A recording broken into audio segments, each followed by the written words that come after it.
Assalamualaikum warahmatullahi wabarakatuh. Salam sejahtera. Selamat datang kepada seluruh peserta mata kuliah Alat Ukur dan Pengukuran jurusan Teknik Elektronika Politeknik Negeri Cilacap. Kali ini topik yang akan kita bicarakan terkait dengan instrumen penunjuk arus searah. Masih sama dengan topik sebelumnya, hanya saja materi kali ini akan membahas terkait voltmeter dan ohmmeter.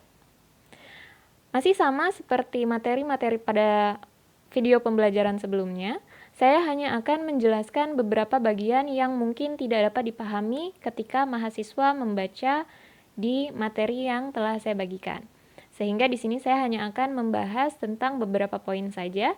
Selebihnya, mahasiswa dapat membaca pada PDF yang telah saya bagikan di ruang kelas.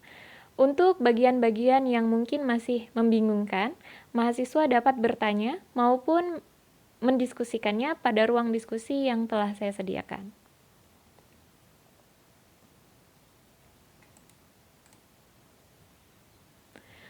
Voltmeter arus searah merupakan rangkaian yang dihubungkan dengan tahanan seri ataupun tahanan pengali sehingga gerakan D'Arsonval akan mengubah voltmeter menjadi voltmeter arus searah. Jadi misalnya ada arus yang masuk ke dalam alat, kemudian akan diubah menjadi arus searah yang ukuran arusnya sesuai dengan yang dibutuhkan oleh voltmeter. Gerakan D'Arsonval itu apa? Gerakan D'Arsonval merupakan gerakan yang terjadi karena adanya perubahan arah medan magnet. Sebelumnya sudah saya jelaskan bahwa perubahan medan magnet itu terjadi karena ada arus masuk ke dalam alat. Sehingga ketika kumparannya bergerak, medan magnetnya juga akan ikut berputar sehingga adanya gaya tolak dari magnet tersebut kepada jarum penunjuk. Sehingga jarum penunjuknya nanti akan menunjukkan skala-skala ataupun nilai tertentu yang terukur pada alat. Nah, di sini juga dituliskan tahanan pengali membatasi arus ke alat ukur supaya tidak memenuhi arus skala penuh. Arus skala penuh itu maksudnya arus yang dibutuhkan oleh alat untuk bergerak dalam satu skala penuh, dalam satu putaran. Jadi, kalau misalnya dibutuhkan oleh si alat itu 1 mA, mau berapapun besarnya arus yang masuk ke dalam alat, tahanan ini akan menahan supaya arus yang masuk ke dalam alat ya maksimalnya 1 mA seperti itu. Kenapa harus ditahan? Kenapa harus dikurangi arusnya? Supaya si alat itu tidak mudah rusak.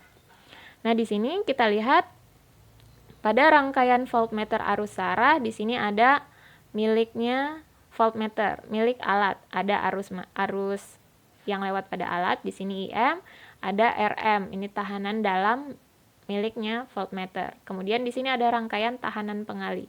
Nah, di sini lihat ada kutub positif, ada kutub negatif. Kutub positif dan negatif ini menunjukkan beda tegangan. Jadi di sini ada positif, kita anggap berarti di tempat ini, di sumber ini elektronnya lebih banyak. Sehingga nanti ketika dia bergerak, dia akan menuju ke tempat yang elektronnya lebih sedikit. Di sini sebelum tahanan pengali ataupun sebelum tahanan shunt dan sesudah tahanan shunt, di sini ada perbedaan beda potensial. Di sini kita anggap lebih banyak elektronnya. Ketika dia bertemu dengan hambatan, maka dia akan terhambat, dia akan berkurang sehingga di ujungnya akan lebih kecil.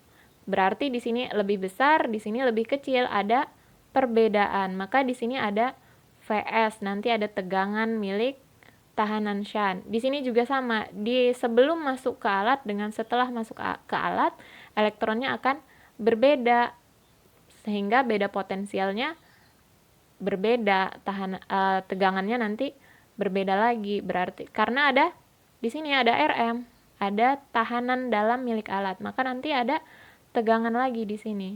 Di sini saya tuliskan. Kita masuk ke dalam rumus ya. Di sini ada V, di sini saya tarik lagi gambarnya. V di sini adalah beda potensial dari kutub positif menuju kutub negatif atau tegangan. Nah, di sini kan saya tuliskan merupakan Vs plus Vm atau tegangan tadi merupakan jumlah dari tegangan yang ada di shunt dan tegangan yang ada di RM. Karena tadi berbeda, di sini dia punya tegangan sendiri sebelum dan sesudah, berarti ada beda potensial. Kemudian di alat juga ada beda potensial, makanya di sini jumlahnya semua jumlah yang lewat karena elektronnya nanti akan lewat di semua rangkaian. Nah, di sini kita kemarin sudah pernah tahu bahwa V tegangan itu sama dengan I dikali R. Tegangan V adalah arus dikali tahanan atau arus yang boleh lewat oleh tahanan. Maka kalau di sini miliknya RS berarti ada I dikali RS. Kalau di sini ada RM berarti I dikali RM. Makanya di sini saya keluarkan. Ini sebenarnya tulisannya I dikali RS, I dikali RM. Saya keluarkan, saya jumlahkan. Nah, di sini saya tuliskan I-nya adalah IM. Kenapa? Karena mau bagaimanapun rangkaiannya, arus yang masuk adalah arus maksimal defleksi. Arus maksimal untuk menggerakkan skala alat ukur. Jadi di sini arusnya arus maksimal, arus milik alat. Di sini IM adalah arus defleksi alat ukur, berarti maksimal yang boleh lewat. Oke, di sini RM tadi sudah saya jelaskan, RS sudah di sini. Nah, kalau semisalnya pada rangkaian ini kita punya RS, tahanan pengali, di sini hanya simbolnya saja. Jadi mahasiswa jangan terkecoh, oh tahanannya sederhana nih, cuma satu. Enggak, sebenarnya ini cuma simbol. Simbolnya satu, tapi sebenarnya bisa saja tahanan yang ada di dalam shunt ini, dia ada banyak tahanan. Nah, misalnya kita pengen tahu RS-nya berapa yang dipasangkan pada alat supaya si arus tadi itu nggak berlebihan lewatnya. Kita tariknya dari sini.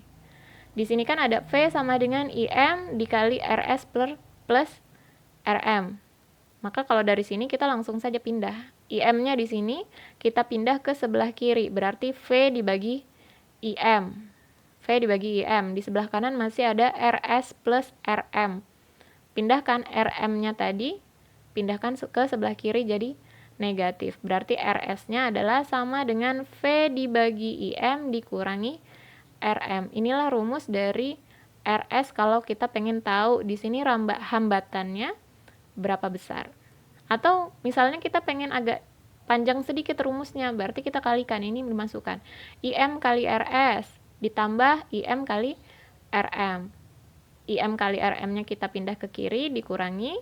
Di sini saya tulis V dikurangi IM kali RM. Di sebelah kanan masih ada IM kali RS. Yang ditanya RS, berarti IM-nya saja yang pindah. Pindah ke sebelah kiri, dibagi IM. Itulah cara untuk mencari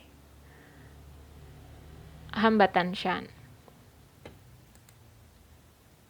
Nah, di sini saya gambarkan voltmeter rangkuman ganda. Tadi kan yang sederhana gambarnya seperti ini. Shuntnya disimbolkan satu tahanan. Bisa saja sebenarnya tahanannya ada lebih dari satu. Maka di sini dari positif, di sini shuntnya bisa banyak, tahanannya bisa banyak. Kemudian masuk ke alat, kemudian kembali ke negatif. Atau kalau di zoom gambarnya mungkin seperti ini, bisa jadi. Atau gambar yang lain. Yang penting dia seri. Kenapa seri? Karena dia yang dicari adalah tegangan. Kalau kita cari tegangan, dicari satu per satu. Maka di sini dipasangkan secara seri. Sini. Nah, ini bisa saja lebih banyak lagi. Bisa saja lebih banyak lagi tahanan yang dipasangkan pada alat. Kenapa? Supaya arus yang lewat terukur. Jadi sesuai dengan kebutuhan alat. Kalau yang dibutuhkan 1 mA ya udah, tahanannya harus memperbesar nilainya supaya arus yang lewat itu hanya arus maksimal yang dibutuhkan oleh alat atau arus defleksi. Di sini saya akan langsung masuk ke contoh dan cara pengerjaan ya. Saya baca dulu di sini, sebuah gerak di arson valve, berarti ada arus masuk ke dalam alat menggerakkan kumparan sehingga skalanya atau penunjuknya bergerak. Dengan tahanan dalam berarti milik alat. Tahanan dalam berarti RM 100 ohm dan skala penuh Berarti satu skala itu membutuhkan 1 miliampere. Dengan skala penuh IDP atau arus defleksi penuh adalah sebesar 1 miliampere. Nggak boleh lebih, ini sudah maksimal. Jadi mahasiswa harus perhatikan ini nanti di sini. Kenapa harus dikurangi 1? Kenapa harus dikalikan 1? Karena maksimalnya adalah 1 miliampere. Dan di sini mili. Kalau ada mili nanti harus diganti menjadi ampere. Atau misalnya di sini volt, kalian jadikan mili. Pokoknya semua satuannya harus dalam satuan ukuran yang sama. Saya lanjutkan. Akan diubah menjadi voltmeter arus searah dengan rangkuman ganda. Batasnya 10 volt, 50, 250, 500. Dengan gambar berikut tentukan nilai tahanannya. Lihat, di sini dijelaskan batasnya adalah 10, 50, 250, 500. Berarti ada 4. Ada 4 batas. Yang ditanya nilai tahanannya. Berarti dari 4 tahanan itu R4 berapa, R3 berapa, R2 berapa, R1 berapa? Itu yang ditanyakan. Nah, di sini saya akan menjelaskan bagaimana cara perhitungan dari alat tersebut. Baik, di sini saya akan menjelaskan cara untuk menjawab contoh soal yang tadi sudah saya berikan. Perhatikan, di sini ada 4 tahanan yang masing-masing terhubung dengan batas-batas tertentu. Di sini ada V1, V2, V3, V4. Di sini sudah saya matchingkan dengan tahanannya. Di sini saya tulis R1, R2, R3, R4 yang nilainya belum kita ketahui. Inilah yang ditanya. Berapa besar nilai tahanannya? Berarti R1, R2, R3, dan R4 berapa nilainya? Kemudian dihubungkan dengan sebuah alat. Nah, di sini berbeda dengan ampermeter kemarin. Kalau ampermeter dibaca dari arus yang masuk, kemudian menuju alat. Di sini yang dilihat adalah dari alat menuju ke batas. Oke, dari alat menuju ke batas. Saya akan contohkan di sini, misal untuk batas V4. Sini untuk batas berarti 10 volt. Untuk batas 10 volt, di sini saya tuliskan kembali bahwa kita punya rumus V sama dengan I dikali R. Ini adalah rumus yang harus dihafalkan oleh mahasiswa. Jadi saya yakin ada yang mungkin di SMA ataupun di SMK belum belajar tentang fisika. Saya harap ini bisa dihafalkan lebih dulu. Nanti untuk fisikanya kita bisa belajar pada semester selanjutnya. Ini dihafalkan terlebih dahulu. V sama dengan I dikali R. Lihat, di sini ada tahanan. Kemudian di sini ada batasnya, berarti V-nya ada di sini. Kalau dari alat menuju tahanan, berarti dia bentuknya dari alat menuju ke sini. Oke ya. Sampai di sini. Berarti V sama dengan I dikali R. V sama dengan I dikali R M ditambah, sini dalam kurung, ditambah R4. Kenapa RM plus R4? Karena dari alatnya punya RM sama dengan 100 ohm. Maka di sini V-nya berapa? V-nya 10. 10 volt sama dengan, di sini ada I. I-nya yang mana? I-nya adalah arus maksimal milik alat. Arus maksimal milik alat yang mana? Yang 1 miliampere tadi diketahui dalam soal. Maka di sini saya tulis 1 miliampere. Kenapa harus 1 miliampernya saya tulis? Karena di sini ada mili, di sini volt. Nanti salah satunya harus dibuat sama. Masukkan nilai RM-nya 100 ditambah R4-nya yang kita cari. Oke. Di sini ada 10 V sama dengan 1 miliampere, saya buat 0,001 dibagi 1000. Mili ke ampere itu dibagi 1000. Di sini ada 100 ditambah R4. Oke. Masukkan, di sini ada 10 V sama dengan, karena ini sudah dibuat jadi ampere, jadi V-nya saya hilangkan. 0,001 dikali 100, 0,1 ditambah ini kali R4, 0,001 R4. 10 dikurang 0,1 sama dengan 0,001 R4. Oke. Bentar ya.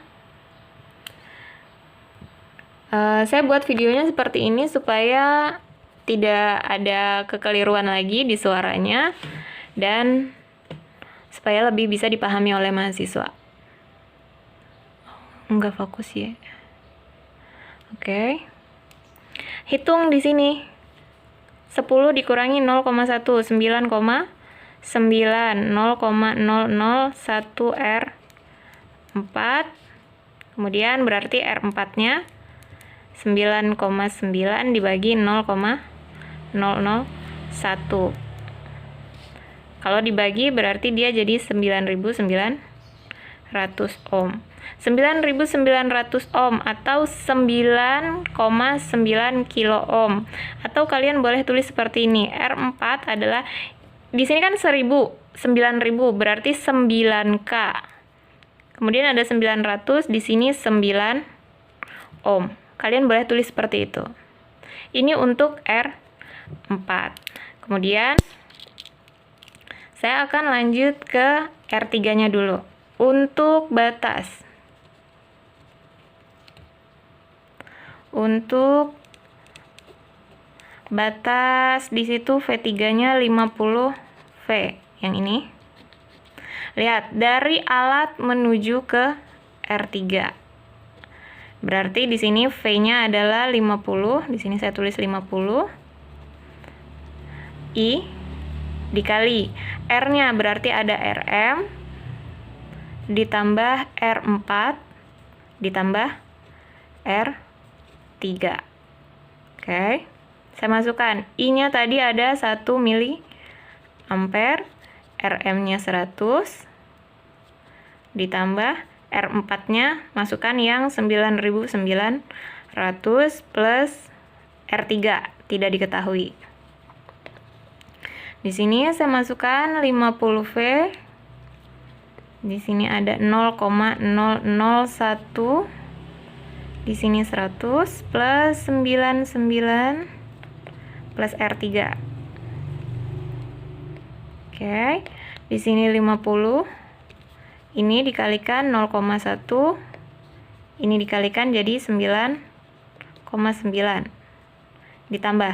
Perhatikan, di sini kan dia di belakang koma ada 3 angka. Kalian boleh tulis 10 pangkat minus, karena di belakang koma 3 dikali R3. Oke, bisa dipahami ya perubahannya. Kenapa saya tulis 10 pangkat minus 3? Karena nantinya di sini akan ada pembagi. Cara perhitungannya akan sama nanti supaya lebih mudah membaginya. Di sini 50 sama dengan dijumlahkan 10 plus 10 pangkat minus 3R3. Di sini 10 berarti 50 dikurangi 10. Oh, sorry. Bukan 50 ya. Oh, benar. 50. Oke, 50 dikurangi 10, sorry, di sini 10 sama dengan 10 pangkat minus 3 R3. Di sini hasilnya 40 volt dikurangi sama dengan R3. 10 pangkat minus 3-nya saya pindah ke bawah, 10 pangkat minus 3 R3. Nah, di sini dia kan di bawah 10 pangkat minus 3. Saya sudah pernah bilang di materi awal, kalau dia di bawah pembagi, maka dia boleh naik ke atas. Tapi hanya 10-nya saja. Kalau misalnya di sini, misal, ada angka 2, maka angka 2-nya tidak boleh. Tetap di bawah, yang naik cuma 10 pangkat. Maka di sini 40 kali 10 pangkat 3. Negatif, jadi positif, karena naik sejajar. Berarti, di sini ohm. Kalau dia ohm berarti R3. Di sini ada 40 kali 10 pangkat 3. 10 pangkat 3 itu 1000. Berarti saya boleh tulis 40 kilo ohm. Oke, itu hasilnya untuk R4 dan R3. Nah, dari sini mahasiswa bisa menentukan sendiri berapa nilai R2. Dari sini mahasiswa bisa menentukan sendiri berapa nilai dari R2 dan berapa nilai dari R1. Ini silahkan dihitung sendiri ataupun dibaca pada PDF yang sudah saya bagikan.